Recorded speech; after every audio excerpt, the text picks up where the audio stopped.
Mr. Morey, how are you? I'm good. How are you? Good. We've done this, what, dozen times maybe? Maybe, yeah. Actually, when you talk about all the sessions and things we've done, it's probably 50, 60. I remember the first time I was in your office in Chicago, and I keep repeating the story, I apologize, but you were talking about algorithms inside machinery. That was 20 years ago. Predictive analytics inside machines. So we could go on and on about why it takes so long, but let's get right to your journey, because I think it's really important, because there's a lot of people out there, but there's only a few that really have done the journey over a long period of time and have been right more times than they've been wrong, okay? A lot of people are wrong too much, they fall out, right? So why don't you give us just a rough, quick summary of your career, and then we're going to jump right into WeWork. Yeah, and I think there's some luck and timing that fell in, so I appreciate the kind words. And part of it's longevity. I started working in 1988 at Arthur Andersen, and in 1989 we did a project with a real estate company. Right. And so I've stayed in since, and then as you sort of follow that trajectory, I ended up as a partner at Ernst & Young in 98. In 2000, I left and went to Equity Office, which is when you and I had met. Yep.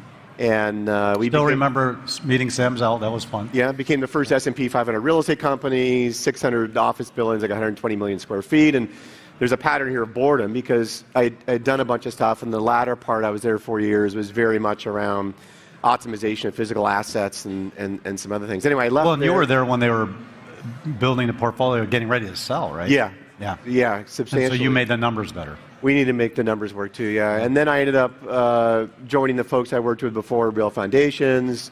Went to London in 2006 to open up their operations over in Europe. 2008, I went to Lagos, Nigeria, with a development company that was, that crazy was insulated from the rest of the world. That's another story, right? Yeah. Then I end up with Alvarez & Marsal running their real estate practice in EMEA out of London. Right. And then I joined General Growth. We had a beer, I remember. I visited you there. Went to a pub. Yeah. I went to General Growth as part of the turnaround in 2011 with Sandeep Mithrani, who I work with now.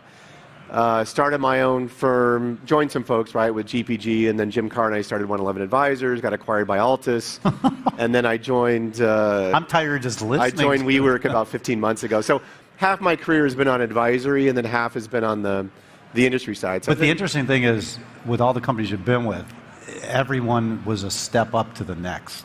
I've been lucky in the opportunities I've been given where that's held true. Yeah, you say that, but you must have had some success. You wouldn't be being kept asked to the party if you did not have success. One would hope. As someone with imposter syndrome, I'm constantly worried that I'm going to get discovered. So, anyway, yeah. I get it. So, all right, WeWork. Making some news, the Yardi announcement, big deal. As we were talking about earlier, I think you are absolutely perfectly positioned coming out of this pandemic, wondering who's going back to work, the uncertainty of, ESG putting pressure on people not commuting. I need a place to go, but I don't need 100,000 square feet, maybe I need 25. So tell me a little bit about what you're doing at WeWork and how things are looking. Well, as a company, we would say right place, right time. Right. And I think there's a lot of truth to that. And as we were talking earlier, FlexSpace is 2% of all office space in the US. You've got projections from some of the real estate services firms at 20, 30%. I was saying if it's 10%, it's 5 times what it is today. Five times. So we're really in an interesting market. It just got amplified, right, as a result of COVID. Statistically, you look at us over the last year, we're on the trajectory where we should be, right? So the company... Well, you had a real legit management team. Correct. Legit. Go in and say, all right, we have at least 2 years of work, is what I thought, 18 months, to start to really unwind some of the craziness that he did. I mean, Sandy Mithrani's it's his 3rd or 4th turnaround, and I've been fortunate to work with him, and has a gift in many ways, I'd say, in doing that. But there was a lot of right-sizing in 2020 into early 21. I guess when you've done it a number of times, there's no stress. You know exactly what you need to do. No, I think there's still stress, yeah. So we like the position we're in. We like the product offering. We like what we're doing. And then when you add to that, and it's what I couldn't talk about a year ago, we launched a software product. So we stayed up a company within WeWork. We launched that actually in the fall, quietly. We had a press release around Organon and some other folks. And that product's really for our customers, for occupiers, for enterprise customers, about how they manage and engage physical space. And it's a natural extension. It's a natural one, right? So we already had it within our own sort of inventory. It's allowing non-WeWork inventory. But the way I worded it, it's really quite simple. It makes sense, though. How to use digital to create a meaningful physical experience. Right. Anything digitally now, I'm pointing your phone, is trying to get us to do something, right? I'm trying to make it so when we are together in the physical sense, I'm making it the best experience you could have. Correct. Seamless. And that's really ultimately what that offering was, and it got accelerated with our partnership with Yardi, which we couldn't be more thrilled. Yeah, I mean when I saw that, I go, wow. Two really smart companies. Then I found out it was you and Rob Teal doing the deal. I said, now two really smart guys doing that deal. I said, something's up, right? But if you think about it, all a good idea, as we talked about, co-working did not start with WeWork. It started long ago in Orange County, like we were talking about, and other places around the world, frankly. And then he gets the idea, gets some guys in New York to get behind him. He uses his personality to go up. We all know what happened. But the idea was good, right? And then you bring in, and from right now, everybody still thinks of that, because of the Netflix thing, that's the old WeWork. But nobody's really paying attention to the fact, other than some Wall Street analysts, that there's a real legit turnaround management team, and they're doing a great job.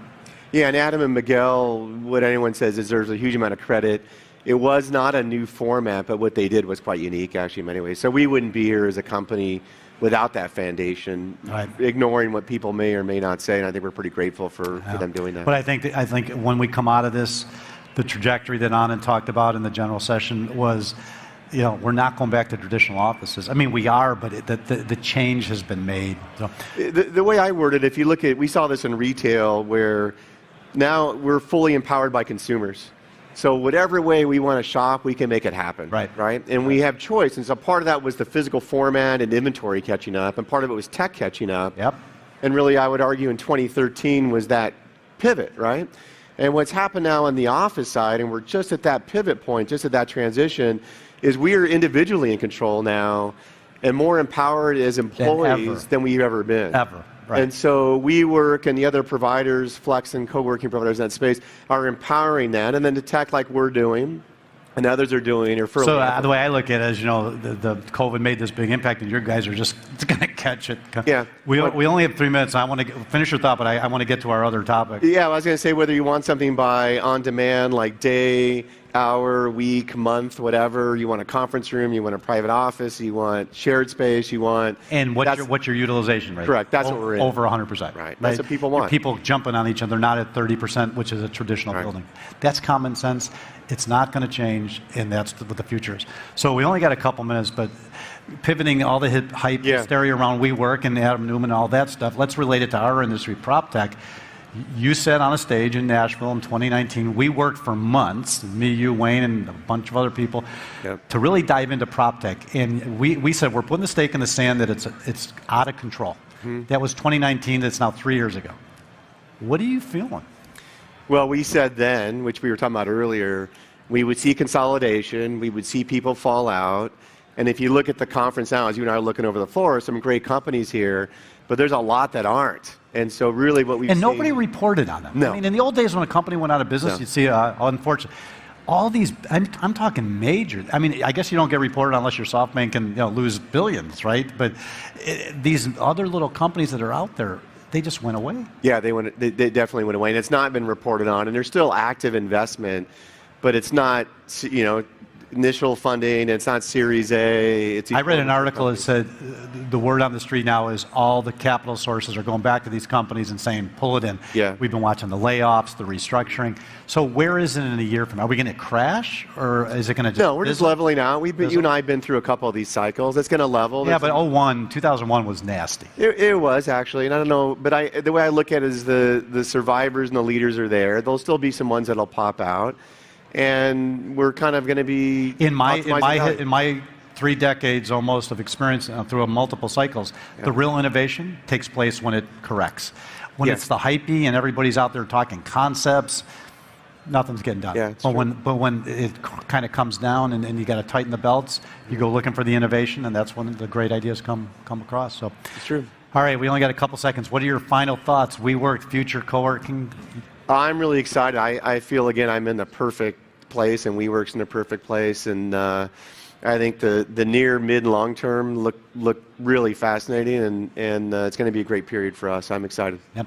Well, I will tell you that they could not have a better Chief Technology Officer. Is that your official no, I actually president of tech, and then our SaaS product. I have a CTO that works for. Okay, so Scott's been elevated. It's all good. I have a great team. They could not have a better leader, and I'm watching WeWork very, very closely. I think you're going to have a very good next couple of years. I'm excited. Thanks. Thank you, man. Great to see you. Be well. Thank you. We'll be right back.